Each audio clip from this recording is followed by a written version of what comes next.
Oke, sebelumnya Ibu mau tanya dulu dong, kabar anak-anak Ibu semua gimana hari ini? Baikkah atau lagi ada yang gak baik apa gimana?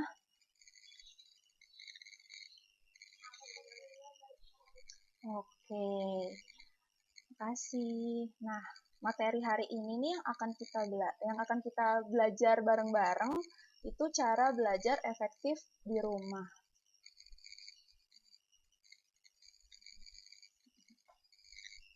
Sebelumnya anak-anak Ibu semua ada yang tahu nggak belajar efektif itu apa?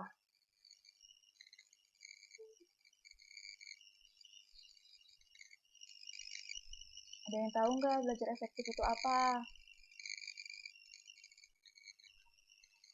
Yaudah Ibu jelasin aja ya, kalau belajar efektif itu merupakan bagaimana cara kita memahami hasil belajar kita melalui memanfaatkan waktu dengan benar. Karena seperti ini,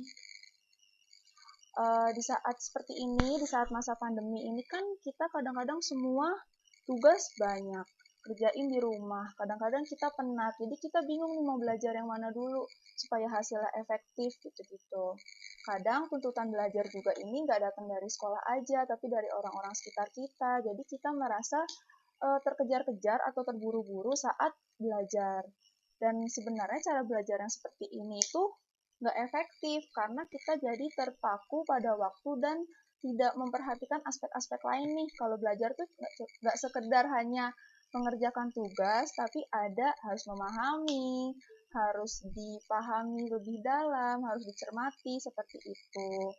Karena pada dasarnya biasanya orang-orang dengan label pelajar kayak gitu dipaksa untuk belajar terlalu keras karena mikirnya oh masih sekolah nih harus belajar, ntar kalau udah nggak sekolah nggak belajar, padahal sebenarnya juga belajar itu merupakan proses panjang hidup, jadi sebenarnya belajar itu nggak harus dipaksa dan terburu-buru seperti itu. Karena pada dasarnya siswa itu nggak hanya berkewajiban untuk tahu tentang belajar, tapi anak-anak ibu semua ini sebagai pelajar harus tahu kalau belajar itu merupakan suatu proses yang menyenangkan. Apa yang didapatkan dari belajar, nah itulah inti dari proses belajar. Kayak gitu. Selanjutnya, nah gimana sih cara supaya kita belajar secara efektif? Nah, ada 4 metode nih yang Ibu bisa kasih tahu ke anak-anak Ibu semua. Yang pertama ada olahraga, yang kedua ada teknik belajar, yang ketiga dan keempat ini sebenarnya juga teknik belajar, tapi nama teknik belajarnya itu teknik Podomoro dan teknik Feynman. Nah, kadang-kadang kalau kita pengen olahraga, terus ada nih teman kita yang bisa dibilang sedikit ambis, malah ngomong, ih, mending waktu olahraganya dipakai buat ngurung diri belajar. Padahal setiap teknik belajar anak itu beda-beda. Ada yang kayak gitu, ada yang harus ketemu orang banyak, ada yang harus sambil dengerin lagu. Nah, belajar itu harus enjoy. Makanya nanti ada dua teknik.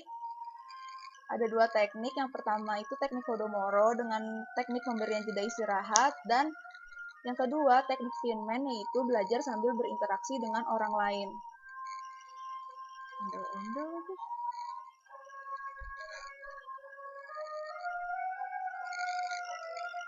Oke, selanjutnya ada olahraga. Nah, olahraga ini kadang-kadang orang berpikir, ih ngapain mau belajar kok harus olahraga, apa hubungannya gitu.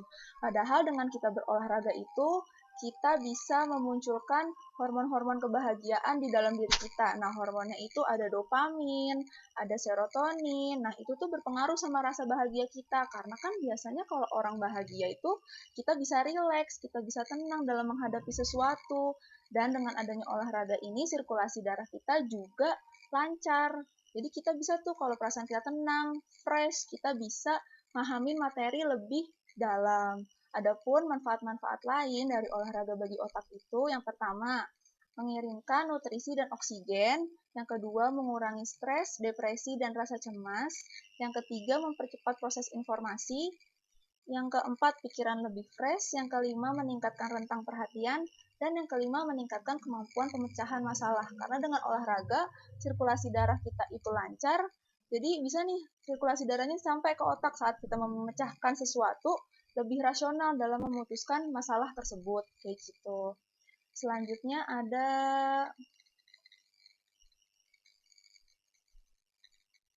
ada teknik belajar. Teknik belajar tadi udah Ibu bilang di awal ya, teknik belajar itu ada banyak. Ada yang sambil harus dengerin lagu, ada yang harus ngurung diri seharian, ada yang harus di kafe, ada yang harus interaksi sama orang lain, tanya jawab. Nah, sebenarnya itu wajar, teknik belajar itu banyak. Tiap orang beda-beda nerapinnya. Tapi sebenarnya kalau ingin ditanya cara belajar yang efektif itu bagaimana sih tekniknya gitu. Cara belajar yang efektif itu dengan belajar singkat. Nah, jadi belajar singkat itu apa? Belajar singkat itu adalah belajar dengan batas waktu pendek. Nah, batas waktu pendek-pendek ini kalau anak-anak ibu semua bertanya, loh Bu, kan saya mau belajar supaya efektif, kok malah belajar singkat, harusnya yang lama dong, supaya saya lebih paham materinya. Nah, kenapa harus singkat?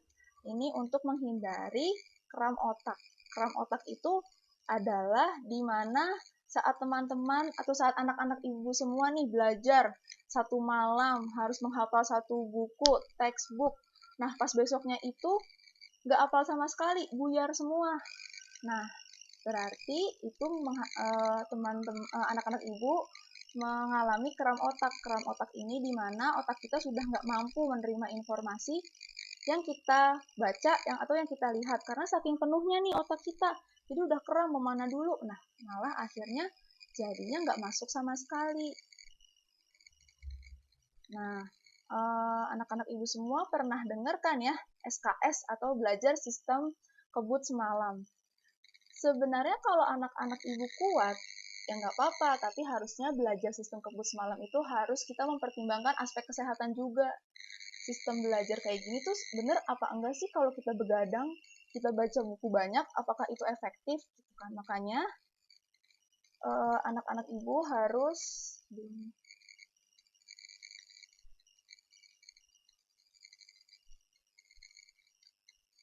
memperhatikan banyak aspek gitu. Contohnya kayak di gambar ini kan.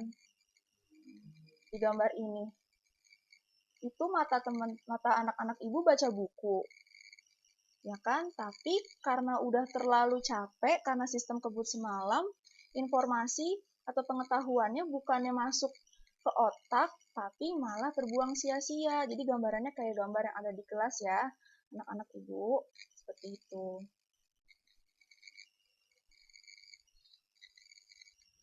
Terus kalau akibat SKS, kayak di gambar ini, bukannya semangat, mau ujian, bukannya semangat, mau sekolah, tapi malah loyo, ngantuk, gak bersemangat, malah nanti nilainya jelek. Dan ntar besoknya sakit, pusing. Berarti kan gak baik kan, gak efektif. Makanya belajar dengan waktu singkat itu lebih disarankan buat anak-anak ibu nih yang masih sekolah. Apalagi sekarang di masa pandemi, apa-apa di rumah.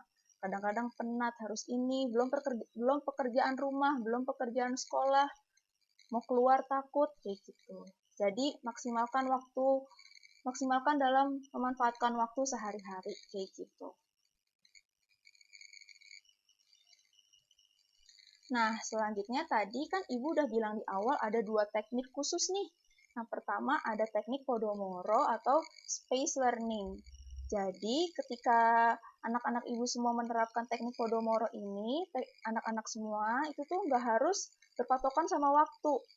Nggak harus berfokus sama waktu, malah harus santai, harus rileks. Dan jangan panik kalau anak-anak Ibu semua ini nggak langsung masuk nih materinya ke otak kayak gitu. Karena memang fokus dari teknik ini itu memberikan jeda istirahat supaya informasi yang kita dapatkan ini berproses dulu, nggak langsung ditelan mentah-mentah. Jadi nggak percuma tuh kita baca buku atau baca kalimat banyak gitu.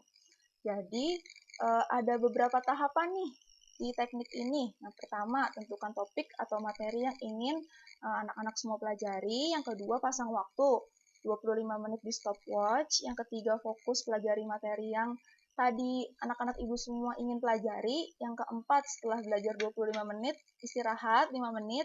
Dan setelah melakukan pengulangan tahap yang di atas sebanyak 4 kali, anak-anak ibu boleh tuh istirahat 15 sampai 30 menit. Contohnya kayak gini. Jadi seumpama Sarah